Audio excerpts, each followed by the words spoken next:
अस्सलाम वालेकुम स्टूडेंट्स। आज के लेक्चर में हम डिस्कस करते हैं about vectors which are also called as molecular carriers. In our previous lectures, we discussed about different tools which are used in recombinant DNA technology. So, vector is also one of the important component which is used in recombinant DNA technology. Vector is a special type of DNA which can carry or transfer our desired gene into a host cell. हमने जो recombinant DNA technology के दौरान में बात की कि जब हम बैक्टीरियल सेल से प्लाज्मिड को आइसोलेट कर लेते हैं तो फिर उस बैक्टीरियल प्लाज्मिड के साथ हम अपना जीन ऑफ इंटरेस्ट इंसर्ट कर देते हैं उसमें, तो फिर वो रिकॉम्बिनेंट डीएनए बन जाता है और फिर यही प्लाज्मिड एज अ वेक्टर काम करता है, एज अ कैरियर काम करता है, गाड़ी की तरह काम करता है और ये हमारे जीन ऑफ इंटरेस्ट को एक एक्सप्रेशन सिस्टम के अंदर लेकर चला जाता है। फिर वहाँ पर हमारी जीन ऑफ इंटरेस्ट की एक्सप्रेशन होने लगती है और डिजायर्ड प्रोटीन्स बनने लगते हैं। इसी तरीके से जो वेक्टर है तो वो गाड़ी की तरह काम कर रहे हैं हमारे जीन ऑफ इंटरेस्ट को एक्सप्रेशन सिस्टम के अंदर ले जाने के लिए।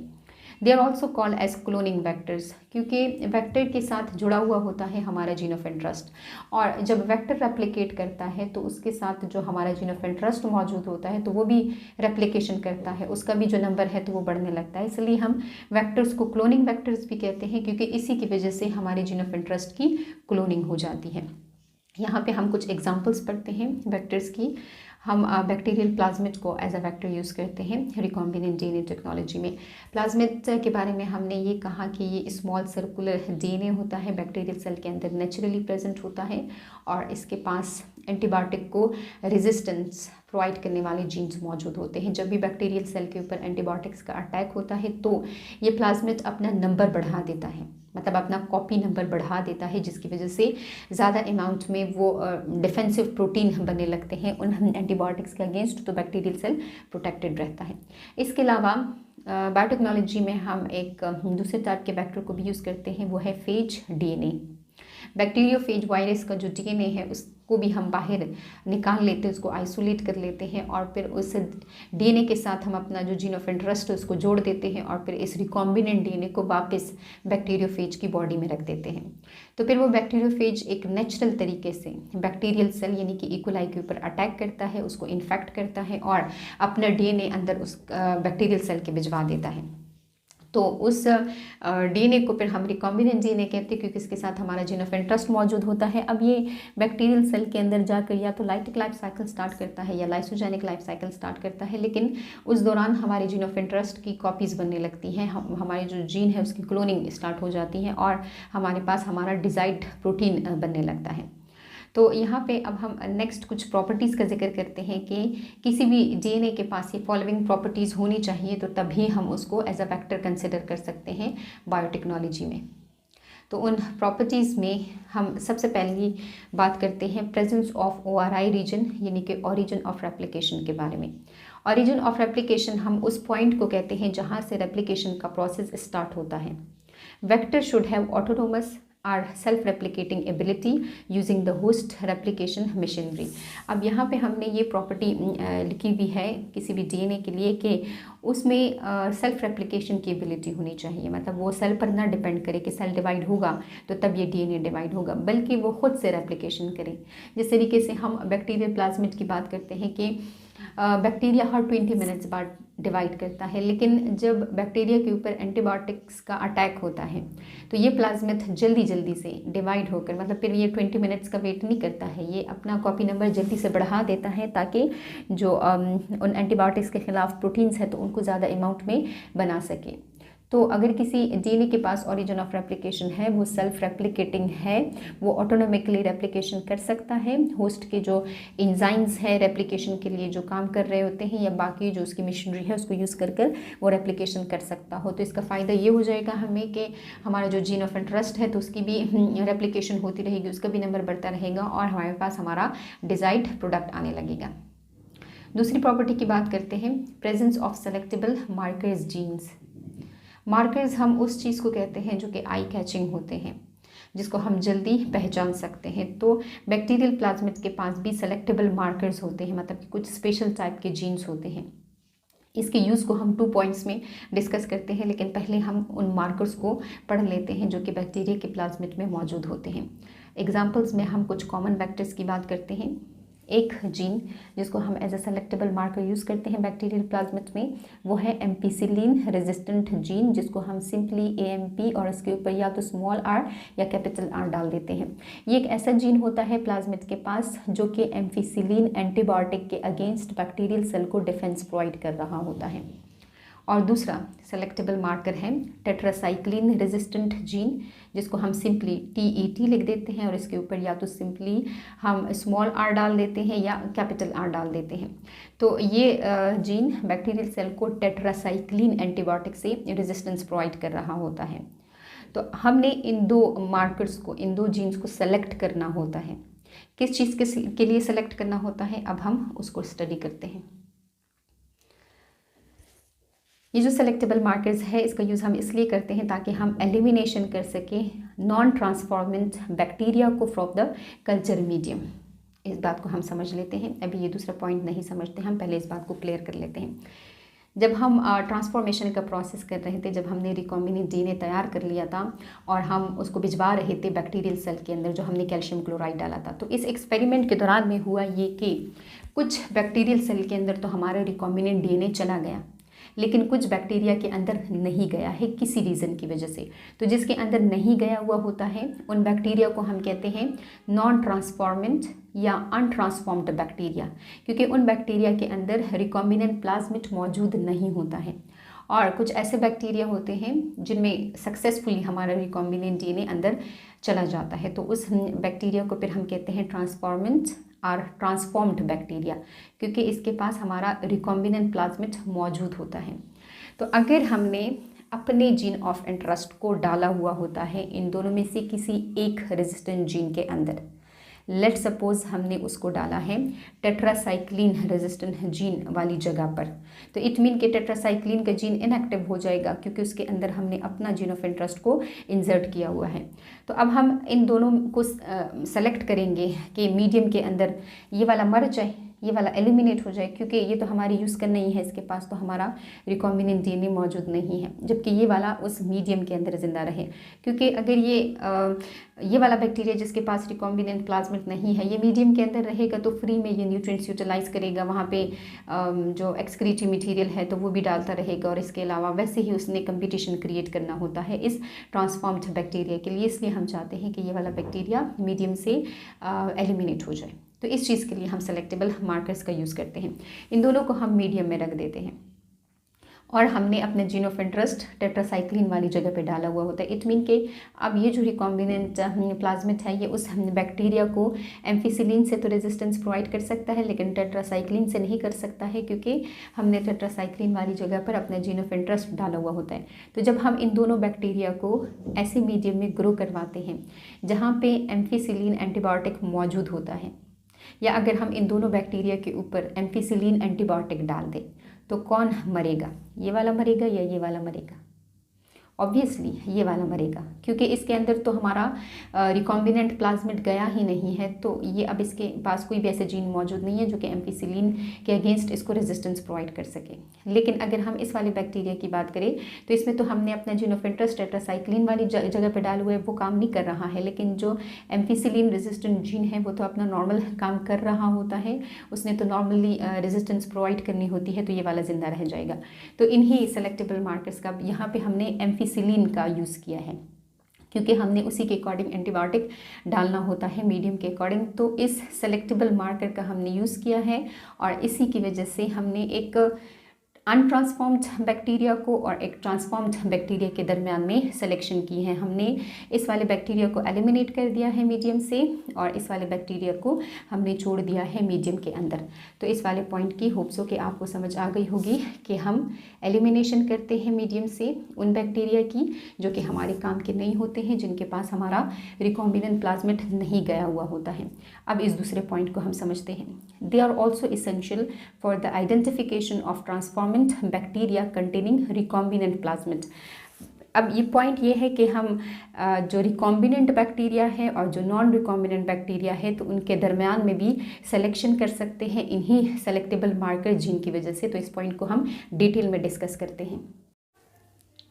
तो स्टूडेंट्स, अब हम ये पढ़ते हैं कि हम रिकॉम्बिनेंट और नॉन रिकॉम्बिनेंट बैक्टीरिया के दरम्यान में किस तरीके से डिस्टिंग्विश कर रहे होते हैं। फॉर एग्जांपल, ये हमारे पास एक प्लाज्मिड है जिसमें 2 सेलेक्टेबल मार्कर्स मौजूद है, एक एम्फिसिलिन रेजिस्टेंट जीन मौजूद है और दूसरा टेट्रासाइक्लिन रेजिस्टेंट जीन मौजूद है।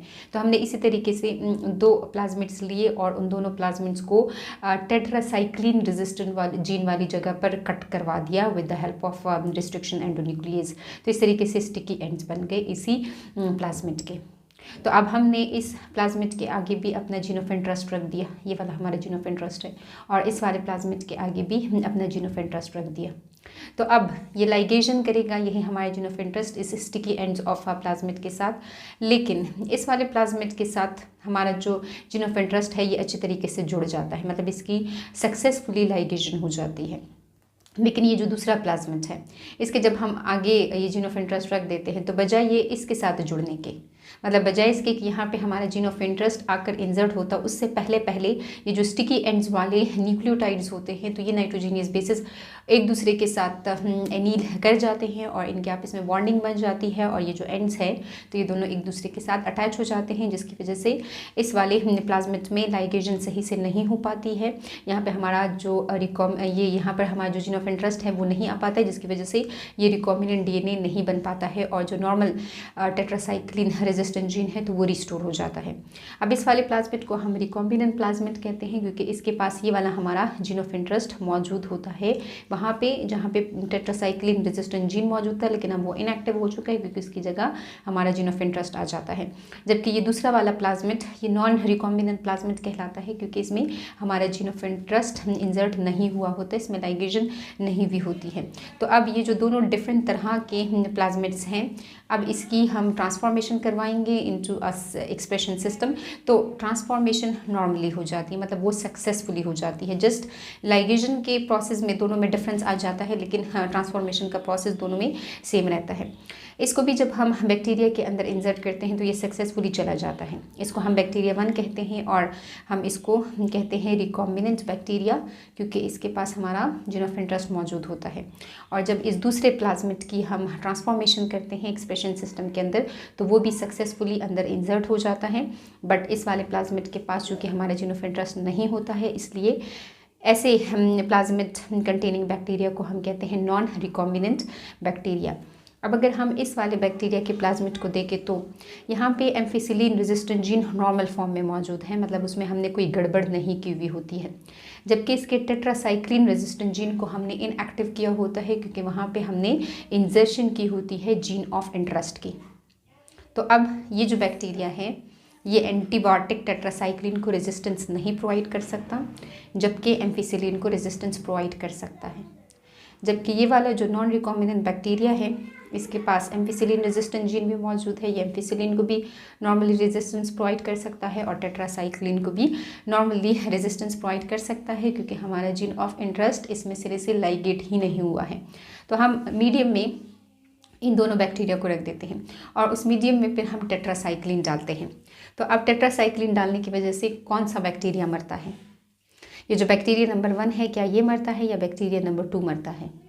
तो बैक्टीरिया नंबर 1 मर जाता है क्योंकि इसमें टेट्रासाइक्लिन रेजिस्टेंट जीन इनएक्टिव है क्योंकि इसके पास हमारा जीन ऑफ इंटरेस्ट मौजूद है।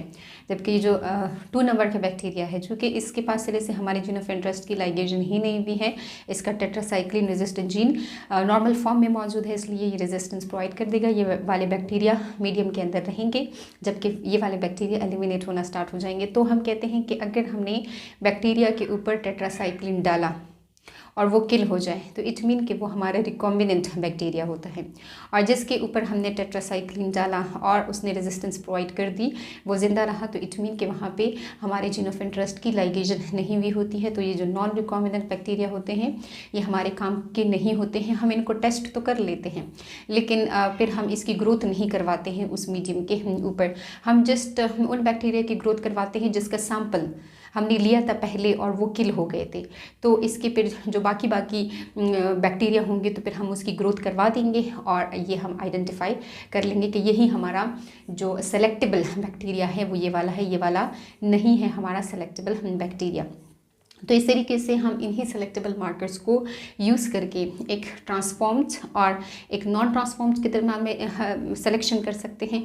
अगर सिरे से प्लाज्मिड जाता ही नहीं है बैक्टीरिया के अंदर तो उसको हम नॉन ट्रांसफॉर्म्ड बैक्टीरिया कहते हैं।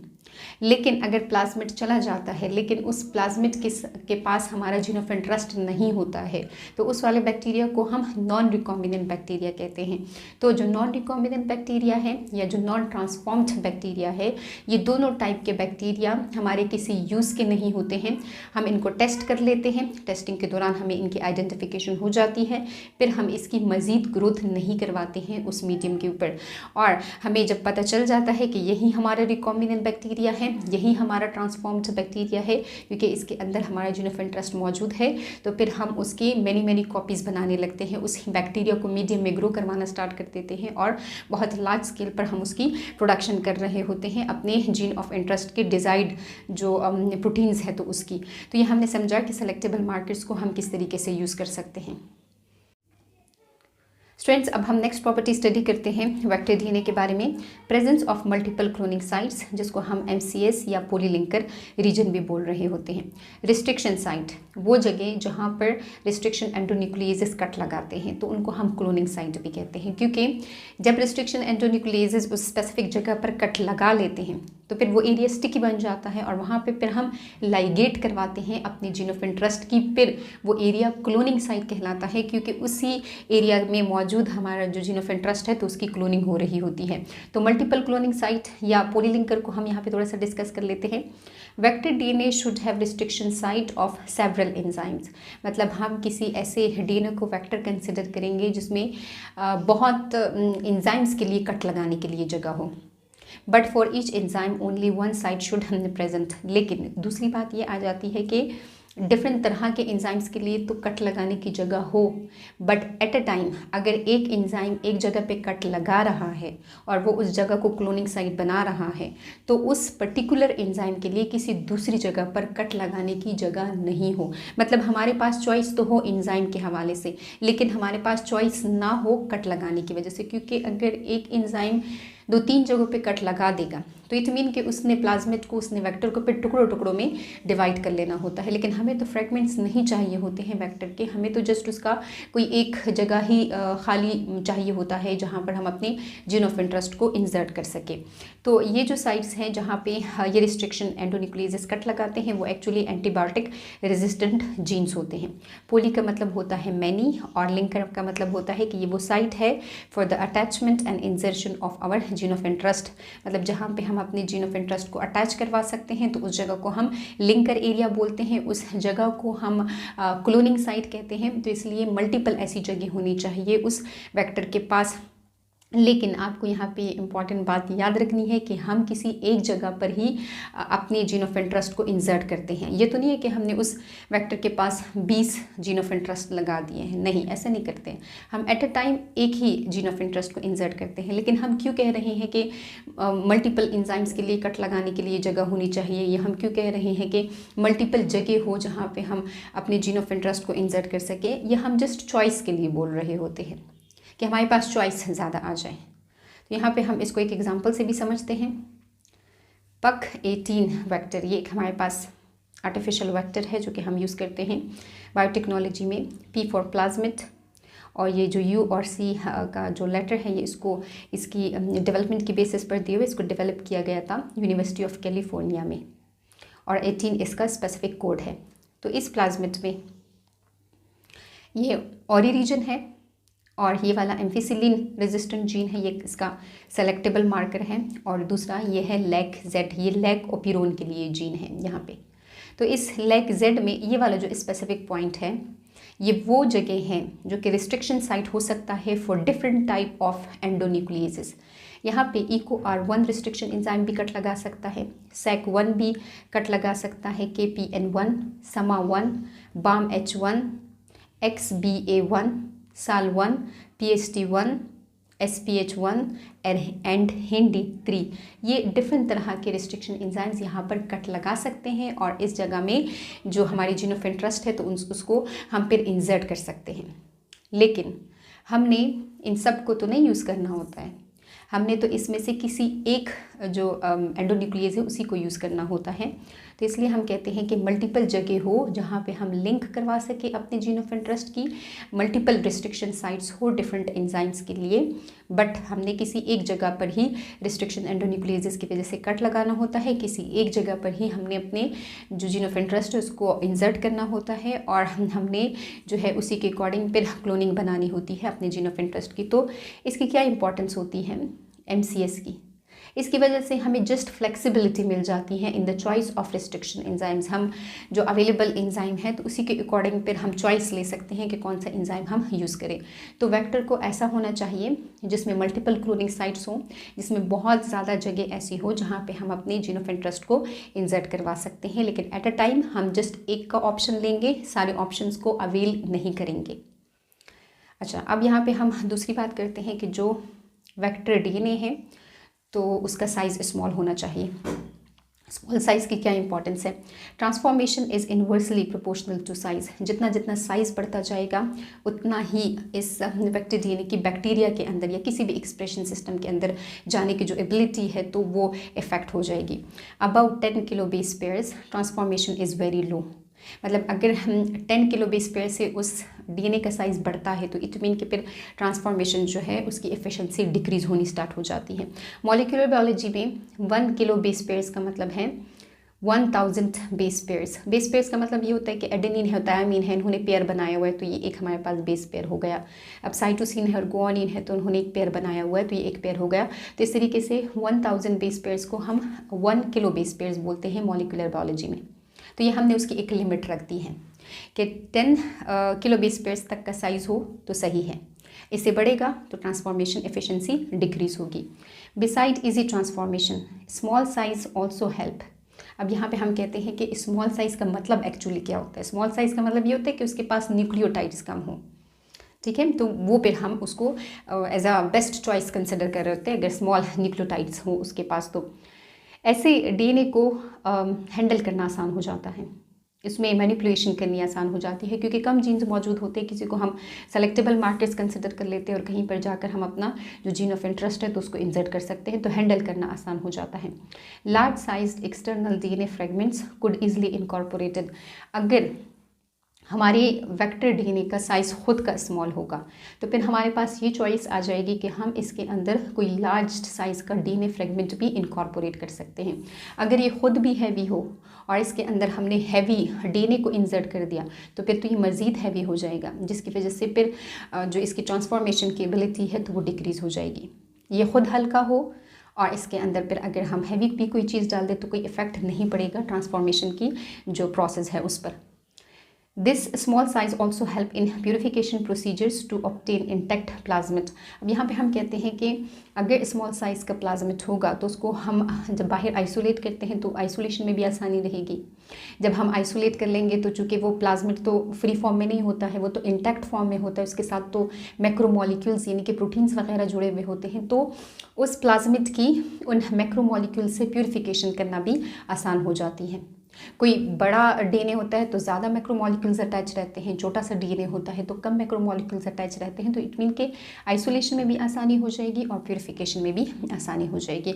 तो ये हमने पढ़ी उसकी डिफरेंट जो प्रॉपर्टीज़ हैं, जो हमने कहा कि अगर हम किसी DNA को एज अ वेक्टर कंसिडर करेंगे तो उसके पास ओरिजिन ऑफ रेप्लिकेशन होना चाहिए, वो सेल पर डिपेंड ना करे बल्कि वो खुद से डिवाइड करे, उसके पास सेलेक्टेबल मार्कर्स होने चाहिए जिसकी वजह से फिर हम transformed and non transformed and recombinant and non recombinant bacteria के दरम्यान में आइडेंटिफिकेशन कर सकते हैं, उसमें हम सिलेक्शन कर सकते हैं इन्हीं सेलेक्टेबल मार्कर्स की वजह से, जो कि एक्चुअली एंटीबायोटिक रेजिस्टेंट जीन्स होते हैं बैक्टीरियल प्लाज्मिड में। फिर हमने कहा कि वेक्टर DNA के पास मैनी जगह हो रिस्ट्रिक्शन एंजाइम्स के लिए कट लगाने के लिए, हमारे पास चॉइस हो डिफरेंट तरह के एंजाइम्स को यूज़ करने की, मल्टीपल जगह हो जहाँ पे हम अपने जीन ऑफ इंटरेस्ट को इंसर्ट कर सकें, लेकिन हम एट अ टाइम एक ऑप्शन को अवेल कर रहे होते हैं। लेकिन इसका फ़ायदा हमें ये हो जाता है कि हमारे पास चॉइस ज़्यादा आ जाती है रिस्ट्रिक्शन एंजाइम्स को यूज़ करने के हवाले से। नेक्स्ट हमने कहा कि जो वेक्टर DNA है उसका खुद का साइज़ स्मॉल हो तो ट्रांसफॉर्मेशन ईजिली हो जाएगी। इसके अलावा उसको हैंडल करना आसान हो जाता है क्योंकि उसका इतना कॉम्प्लिकेटेड टाइप का जेनेटिक मटीरियल नहीं होता है, उसमें चेंजेस लानी आसान हो जाती हैं। इसके अलावा उसका ख़ुद का साइज़ स्मॉल होगा तो वो हमारे किसी लार्ज साइज़ डीएनए के फ्रेगमेंट को भी उठाने की एबिलिटी रख सकता है फिर। और हमने कहा कि आइसोलेशन प्रोसेस आसान हो जाएगा, उसको मैक्रोमोलिक्यूल से प्यूरिफाई करना आसान हो जाएगा। और हमने एक लिमिट रख दी है कि अगर 10 किलो बेस पेयर्स तक उसका साइज़ है तो ये इनफ है। अगर इससे फिर साइज़ बढ़ेगा तो जो ट्रांसफॉर्मेशन का प्रोसेस है तो वो इफ़ेक्ट हो जाएगा। स्टूडेंट्स, आखिर में हम 6 कॉमनली यूज्ड वेक्टर के बारे में पढ़ते हैं और इसकी कैरिंग कैपेसिटी को भी डिस्कस करते हैं। तो प्लाज्मिड को हम यूज़ करते हैं as a vector, bacteriophage DNA को हम यूज़ करते हैं एज अ वेक्टर। इसके अलावा कॉस्मिड एक्चुअली हमने इसी प्लाज्मिड और फेज डीएनए को आपस में आर्टिफिशियली कंबाइन किया हुआ होता है तो उससे कॉस्मिड बन जाता है। इसके अलावा बैक्टीरियल आर्टिफिशियल क्रोमोसोम को भी हम यूज़ कर सकते हैं एज अ वेक्टर, इसको हम सिंपली बैग कहते हैं। और यीस्ट आर्टिफिशियल क्रोमोसोम को भी हम यूज़ कर सकते हैं एज अ वेक्टर, इसको हम यैक कहते हैं। इसके अलावा एनिमल एंड प्लांट वेक्टर्स को भी हम एज अ वेक्टर यूज़ करते हैं और फिर हम इसको शटल वेक्टर्स कहते हैं। शटल वेक्टर्स हम उन वेक्टर्स को कहते हैं जिसमें हमने चेंजेस की हुई होती है, मतलब जिसमें हमने अपना जीन ऑफ इंटरेस्ट इंसर्ट किया हुआ होता है। अब हम कैरिंग कैपेसिटी की बात करते हैं। प्लाज्मिड में हम 0.5 से 8 किलो बेस पेयर्स तक का जो डीएनए है उसको इंसर्ट कर सकते हैं। बैक्टीरियोफेज डीएनए में हम 9 to 25 kilo base pair foreign DNA को इंसर्ट कर सकते हैं। एंड कॉस्मिड में हम 30 to 45 किलो बेस पेयर्स के डीएनए को इंसर्ट कर सकते हैं। बैक में 50 to 300 किलो बेस पेयर्स का डीएनए समा सकता है, उसके अंदर आ सकता है। इसके अलावा यैक के अंदर 250 to 300 kilo base pairs DNA आ सकता है। और जो एनिमल एंड प्लांट वेक्टर्स हैं तो उनमें 1000 से ज़्यादा किलो बेस पेयर का डीएनए आ सकता है।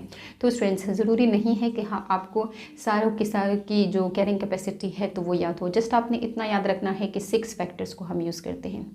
प्लाज्मिड, बैक्टीरियोफेज का डीएनए हम यूज़ करते हैं कॉस्मिड, इसके अलावा बैक, यैक और एनिमल या प्लांट का जो वेक्टर्स है तो उनको भी हम यूज़ कर रहे होते हैं, उनके भी क्रोमोसोम का कोई पार्ट हम यूज़ कर रहे होते हैं एज अ वेक्टर। आपने जस्ट इतना याद रखना है कि सबसे कम कैरिंग कैपेसिटी किसकी है, तो सबसे कम कैरिंग कैपेसिटी है प्लाज्मिड की।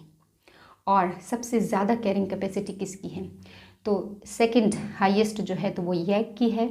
और जो सबसे हाईएस्ट है तो वो एनिमल या प्लांट वेक्टर्स की है। तो अक्सर ये ऑब्जेक्टिव में भी आ सकता है कि किसकी ज़्यादा है और किसकी कम है। तो हम अगर आपसे कोई पूछे कि प्लाज्मिड ही को हम ज़्यादातर क्यों यूज़ कर रहे होते हैं, तो आपने इसमें बोलना है कि उसकी कैरिंग कैपेसिटी कम है, इसलिए वो जल्दी से उठा लेता है और जल्दी से ट्रांसफॉर्मेशन कर लेता है। ये फ़ायदा इसका हमें मिल जाता है। तो होप्स हो कि आपको इस टॉपिक की अच्छी तरीके से समझ आ गई होगी, जो हमने डिफरेंट प्रॉपर्टीज़ को डिस्कस किया और आखिर में हमने 6 इंपॉर्टेंट वेक्टर जो कि बायोटेक्नोलॉजी में यूज़ होते हैं तो उसके बारे में स्टडी किया।